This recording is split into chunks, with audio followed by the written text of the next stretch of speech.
আপনারা দেখেছেন আজকের এই প্রতিবাদ সভার সম্মানিত প্রধান অতিথি বাংলাদেশ জাতীয়তাবাদী সভাপতিত্ব করছেন বাংলাদেশ জাতীয়তাবাদী মহিলা দল কেন্দ্রীয় কমিটির সংগ্রামী সভাপতি আফরোজ জাব্বার। সঞ্চালনে আছেন কেন্দ্রীয় কমিটির সাধারণ সম্পাদক সুলতান আহমেদ রুনালাইলা। উপস্থিত আছেন ঢাকা মহানগর উত্তরের সদস্য সচিব তামান্না আপা। উপস্থিত আছেন ঢাকা মহানগর দক্ষিণের। আপনারা দেখেছেন গত 2 দিন আগে জামাতের আমির নারীদেরকে, কর্মজীবী নারীদেরকে সে বেশ্যা বলেছে, যে কর্মজীবী নারীদেরকে যে সে বেশ্যা বললে আপনার নির্বাচনী প্রচারণা করতে গিয়ে সে বলেছে ঢাকা ইউনিভার্সিটির মেয়েরা নাকি বেশ্যা। তার মানে আপনারা কি মনে করেন এই দলের কাছে নারীরা কি নিরাপদ?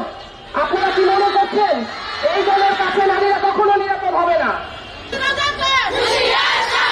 প্রিয় বোনেরা, আমাদের সঙ্গে আছেন আসমা আজিজ, আমাদের সঙ্গে আছেন রাজিয়া, আমাদের সঙ্গে আছেন তাহমিনা আসিফা, আমাদের সঙ্গে আছেন আরজু রেহনা সুলতানা আরজু।